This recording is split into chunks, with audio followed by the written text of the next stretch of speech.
Richard Rapoy and I went axe throwing a couple days ago, and we did not have a good time. We actually had a really bad experience. Before we get into it, all of the people who worked at the axe throwing place kind of had like a Fleckus look. Like they were like a B- version of me. Longer beards, more craft beer, but same type. Buzzed head, flannel shirt.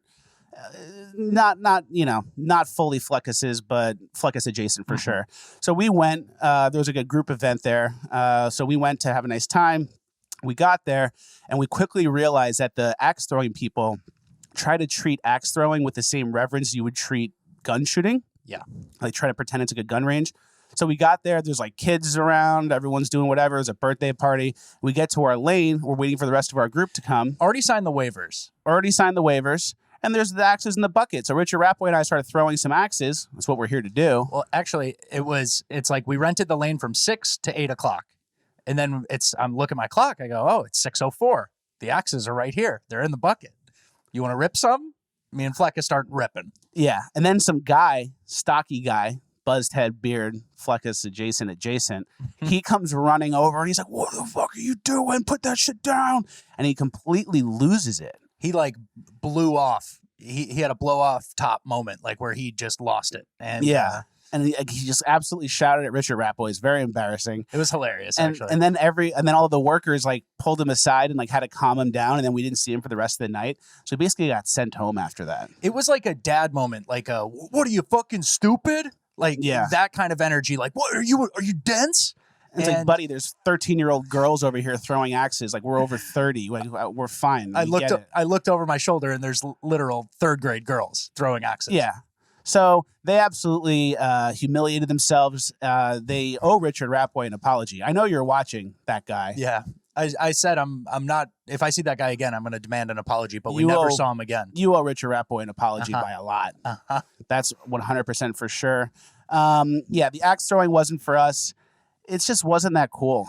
It's just one of those gimmick things. It's like you do it while you're having a couple beers. Oh, yeah, and that's the other funny part. It's like, what are you, stupid? And then, like, people are drinking beers while doing this. So it's like, how serious can this be? Yeah, exactly. And how serious can this be? They gave us a safety briefing, and they were like, oh, yeah, and, going pro is pretty easy. You could win, like, 50 grand.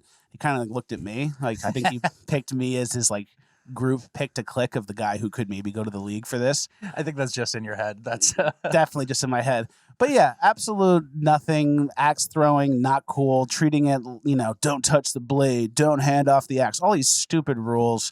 Treating it like it's guns. It's not guns. It's an axe into a wood brick. It's a hatchet. Yeah. It's not even an axe. Yeah. They call it axe throwing. The thing's this big. Yeah. So we want to get technical here.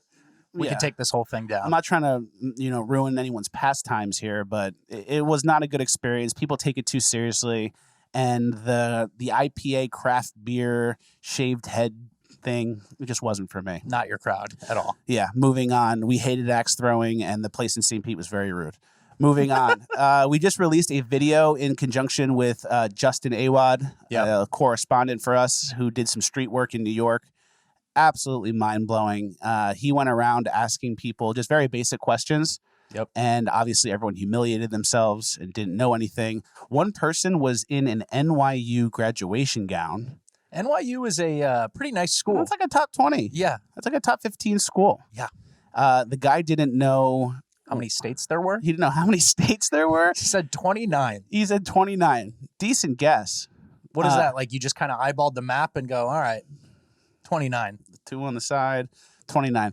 So, that was pretty weird. And then there was a girl who was asked who fought in the Civil War. What's his name? And then she said, Kennedy? And then our guy, Justin, who's like so good at this, he's like, Kennedy against who? And then she said, I didn't know. I think Kennedy for her meant Confederacy. Like she just skewed the words a little bit and was thinking Confederacy, but could only say Kennedy. And it's interesting too, because we cover in Cringe of the Week every week all of the stuff that teachers are teaching kids. Yeah. Pronouns, the gender, George Floyd. And I'm starting to think that takes up a lot more brain space than we previously thought. That's what I'm thinking too. Because I bet if you ask these people, can men get pregnant, stuff like that, they go, oh, yeah. Yeah. So it's not a situation where the kids are taught everything. I know about the Renaissance. I know calculus. I speak 3 languages. I know about the sexual gender spectrum. I know about the struggles of BLM. I know geography. Like, they don't know any of that stuff. Yeah. But they do know the woke stuff that wastes your time and divides everybody. Yeah. They know how to do a green screen mode on TikTok. They know Very that true. inside and out. But, you know, who fought in major wars and like anything about history? Goodbye. Yeah. So next time we do a video with him, we're going to have some follow-up questions that are going to be like, you know, how many planets can you name? Probably none. And then how many Kardashians can you name? Probably all of them. Yeah. And it's going to kind of show the problem, what we're dealing with here, and in a small scale. Yeah, dude. This TikTok generation, I'm worried. I'm extremely worried. So. Yeah. Basically, everyone's asleep, and like these kids don't know what continent they're on or what century they're in. So they've been, because of technology, put to sleep and docile and beaten down to the point where we're going to get enslaved by AI again, guys. Wake up. Yeah. We're going to get enslaved by AI again. It's basically already happened. Back on the table. Moving on to something more important. Speaking of Kardashians. Yeah. Kourtney Kardashian married that guy. Yeah, the drummer, Travis Barker. Yeah. That For part like doesn't... the third time, maybe. That's what I'm Probably. hearing. That part doesn't matter. What is important is this was their serving size for their pasta plates here. So they're just giving out 1 biters to everybody. And now it makes me wonder, how do you eat pasta until you undo your pants with this serving size? You're taking 20 trips up to the buffet line. Like, I think. wouldn't it look kind of stupid to be sitting at the table and have 10 plates stacked up Yeah, it would. next to you? Wouldn't that be like embarrassing for some people? Yeah. So I don't know. think the Kardashians are worried about that. I though. don't get. Yeah, I guess they're not. Maybe no one eats. Maybe no one eats, and everyone who's invited doesn't eat either. And if you really wanted to pig out, you have to expose yourself. McDonald's drive-through after the Kardashian wedding. 100%. So that was kind of stupid to me. But it's gourmet. Yeah, I'm sure it's something fancy. Yeah. Must be. Yeah. Just the idea of, hey, when I have 10 plates stacked up, I'm gonna look really stupid, And it's your fault. and it's your fault, Kardashians. Yep. Last thing of housekeeping, I invented something. You know how every week we talk about our gun tips?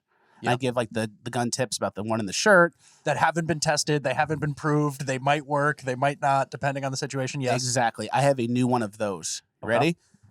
Take yourselves back to Wild West times, right? You're a Wild West shooter. Draw, boom. You know how you do it? Yep. Boom.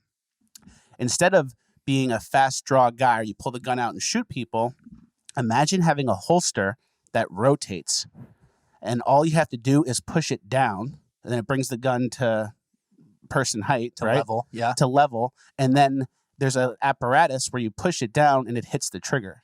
Ooh. So instead of pulling the gun out and drawing, all you got to do is go bang and aim it up, and then practice aiming attached to your side. You'd be the fastest gun in the West. Yeah. You get famous for that. Have you seen the speed people who do it? That's basically what they're doing, but with pulling it out. But they're pulling it out Yeah, still. yeah. So I'm thinking, like, how do I avoid wasted movement?